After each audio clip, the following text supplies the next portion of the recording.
Have you noticed that lately, we've been reacting so much faster, yet understanding so much less than we used to? Just a single headline, a short video, or an emotional comment, and we instantly find ourselves either agreeing or feeling outraged. Everything happens so quickly that there's almost no pause anymore.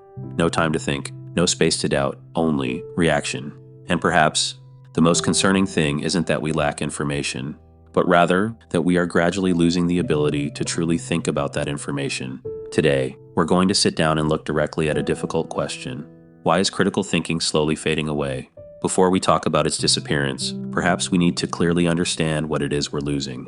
Critical thinking isn't about always doubting everything, nor is it the ability to debate sharply or leave others speechless. Many people confuse critical thinking with opposing, but in reality, they are two completely different things. To oppose is to react. To think critically is to reflect. Critical thinking, at its deepest level, is the ability to pause before believing. It's the habit of asking yourself, is this actually true? How reliable is this source? Is there another perspective I haven't seen yet? Psychologist Diane Halpern, one of the leading experts in the field, once defined critical thinking as the use of cognitive skills that are purposeful to increase the probability of reaching a correct conclusion. The key lies in those two words, purposeful intention. It doesn't happen automatically. It requires awareness. Critical thinking doesn't turn you into a cold skeptic. On the contrary, it helps you remain calmer amidst the chaos. When everyone around you is arguing, you can choose to listen. When shocking information appears, you can choose to verify it. When emotions surge, you can ask yourself, is this my own emotion, or am I being manipulated? It's a subtle strength, not loud, not flashy, but incredibly powerful. It requires you to accept an uncomfortable truth that you might be wrong. And intellectual maturity begins at the moment you're humble enough to say, I don't know enough about this yet. In a sense, critical thinking is a fusion of reason and character. It's not just a skill for analyzing information, it's a way of living, an attitude that values truth over ego, an attitude that prioritizes understanding correctly over winning an argument. And if we look at society as a whole, you'll see, when critical thinking is strong, dialogue is born. When it fades, extremism begins to grow. So, what's happening to us? Why is it that in a world with so much knowledge, so many search engines, so many courses and books, we seem to be thinking more shallowly? To answer that, we need to look deeper, not just at society, but into our own brains. We often like to believe that humans are rational beings, but from the perspective of cognitive psychology, the truth is far more complex. Our brains weren't designed to seek the truth. They were designed for survival. Psychologist Daniel Kahneman once described the brain as operating through two systems. One is fast, intuitive, and reacts instantly. The other is slow, analytical, and deliberate. The problem is, the fast system consumes much less energy. It operates almost automatically. It gives you an instant sense of certainty. And the slow system, it requires effort. It demands focus. It asks you to endure the discomfort of uncertainty for a while. In a world where everything moves so fast, the brain will always choose the path of least resistance. And so, we react instead of thinking. Have you ever noticed yourself believing something just because you've heard it over and over again? Psychology calls this the familiarity effect. When an idea appears often enough, the brain begins to feel it's reliable, not because it's true, but simply because it's familiar. We also easily fall into confirmation bias, the tendency to seek out and remember information that reinforces our existing beliefs, while ignoring any contradictory evidence. This prevents us from truly searching for the truth. Instead, we are just searching for safety for our ego. And perhaps this is the most crucial point. Critical thinking makes us feel uncomfortable. When you doubt a familiar belief, you aren't just questioning the information. You are questioning yourself, your past beliefs, the groups you belong to, the very values you have built your life upon. That feeling is called cognitive dissonance. When two conflicting beliefs coexist in your mind, the brain hates this state. It wants a quick resolution, and the quickest way is often to reject the new information, rather than reevaluating the old belief. In other words, critical thinking doesn't just consume energy, it threatens our sense of identity. So, looking at it from a biological and psychological perspective, the decline in critical thinking isn't because people are becoming less intelligent. It's because our current environment is constantly triggering the brain's most effortless mechanisms. We live in an era where our attention is fragmented. Screens are constantly shifting. Information is constantly updating, and in that relentless flow, thinking slow becomes a luxury. But this is only the first layer of the issue, because beyond biology, there are social factors, and sometimes it is social pressure that makes us stop asking questions. Even when we are perfectly capable of doing so, let's listen to the story of Daniel, someone who was highly respected within his circle of friends.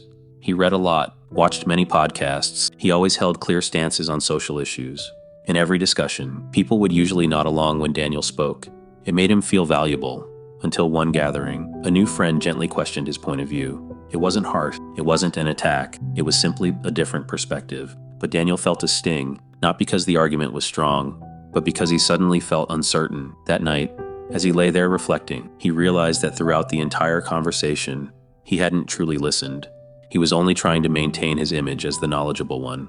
And for the first time, Daniel asked himself, if I'm no longer right, who am I in everyone's eyes? That question scared him even more than admitting he was wrong. But it was also that very question that opened up something new. Perhaps he wasn't protecting a viewpoint. He was protecting an identity. And from that day on, Daniel began to learn to say something he had rarely ever said before. I hadn't thought of it from that perspective. If it were only about our lazy brains, perhaps the problem wouldn't be this serious. What truly erodes critical thinking is when beliefs are no longer just opinions, but become identities.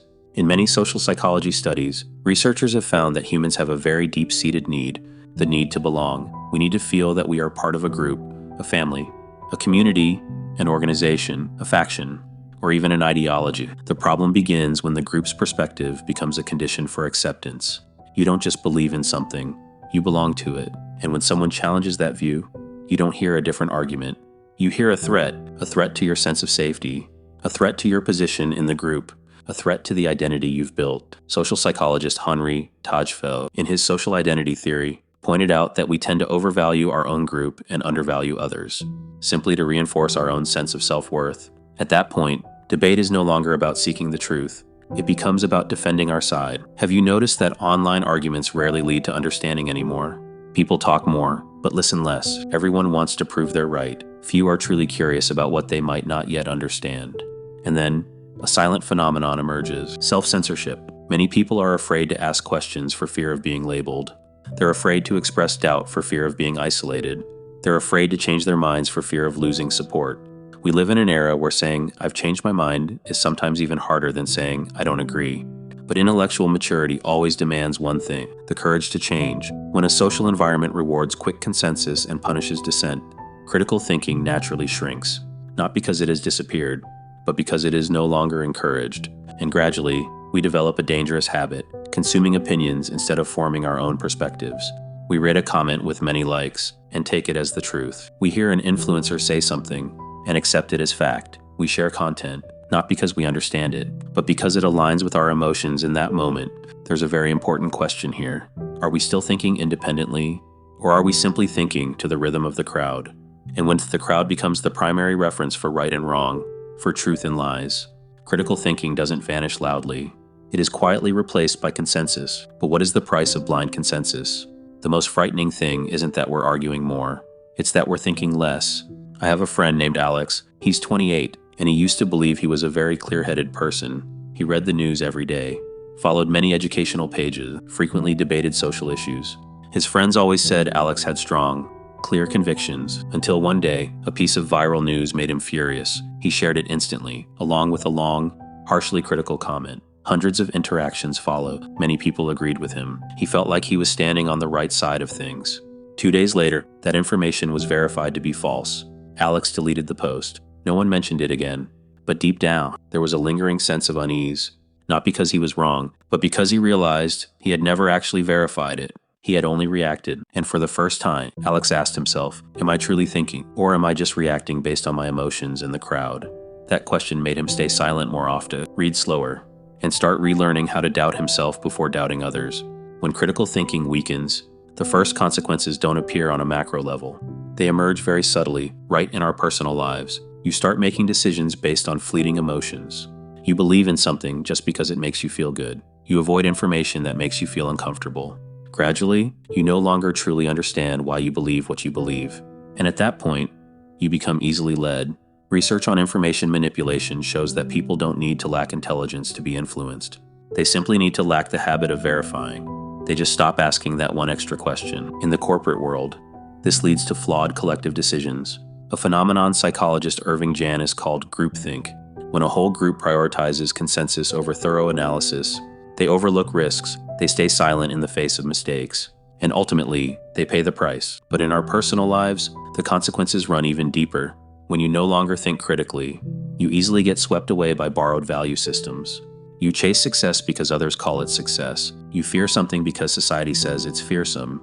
You crave a lifestyle simply because it's being glorified. But perhaps, deep down, that's not truly what you want. A lack of critical thinking doesn't just lead you to believe the wrong things. It leads you to live a life that isn't your own. And at a societal level, this creates a culture prone to extremism. When people lose the ability to consider multiple perspectives, they divide the world into black and white. You are either entirely right or entirely wrong. There are no more gray zones. But life itself is inherently made of gray zones. When the gray zone vanishes, dialogue vanishes. And when dialogue vanishes, growth stops. There is a paradox worth reflecting on. We are living in the most information-rich era in human history, yet we are more easily manipulated than ever before.